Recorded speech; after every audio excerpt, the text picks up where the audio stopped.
مرتين كل انتوا تمام. مرتين يعني مش عارف اقول تمام.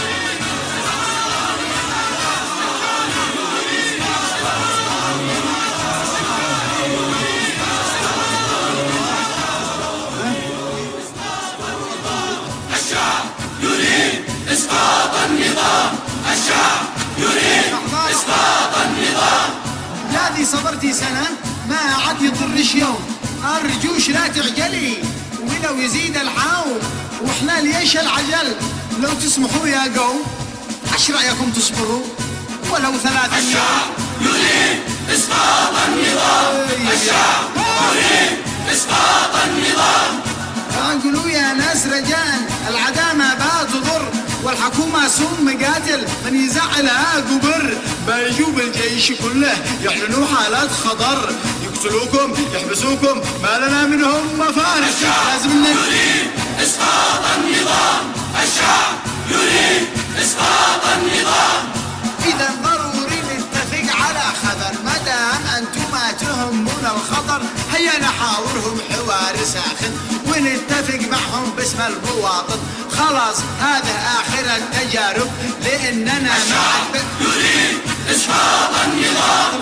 الشعب يريد إسقاط النظام. الشيخ حقكم في موضوع ما دام انتم ما رضيتوش هذا، عندي فكرة أحسن من هذا بكثير. ما رأيكم لو نفعل انتخابات والرشاح الأفضل وما مضافات، ومن جلس منهم يدي ضمانات، ونقسم السلطة ونبطل القات لأن القات هو إسقاط النظام. الشعب يريد إسقاط النظام. كيف يفعلكم طيب؟ ما رأيكم أن ننتظر شوية أو الرئيس يعالج القضية ويغير الأوضاع بصدق نية؟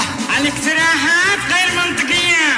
الشعب لا ما ندري وش النظام. الشعب يريد إسقاط النظام.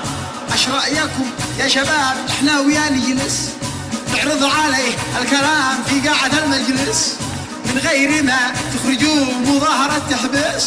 ما احنا في القاهرة كلا ولا تونس.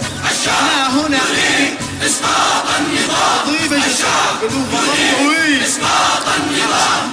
ما رأيكم لو قال لكم حيغير الحكومة ويكون يسوي كل يوم للجاوع العزومة، ويكون يدي للشباب العاطلين معاشات، واللي ينوموا في الرصيف يصرف لهم فراشات. الشعب يريد إسقاط النظام. الشعب يريد إسقاط النظام. قال لنا حاكم الفاسدين ويقطع ايدي السرق والمجرمين، حتى ولو قدهم متقاعدين، ويساعد العمال والموظفين، ويطعم العمي والمعوقين، ايضا ويفتح سجل الناخبين، ويصنع كل مواطن من 1100 شخص. الشعب يريد إسقاط النظام. إذا أنا عرفت قصدكم الكذب زاد وطال صبركم، وهم بيبنجخوا من حقكم، وانتم مساكين ايش بيدكم؟ حتى أنا ضابح من جيزكم هذا الحين برد. الشعب يريد إسقاط النظام. الشعب يريد إسقاط النظام. الشعب يريد إسقاط النظام. الشعب يريد إسقاط النظام. الشعب يوما أراد الحياة ولا بد أن يستجيب الخبر، ولا بد للليل أن ينجلي ولا بد للقيد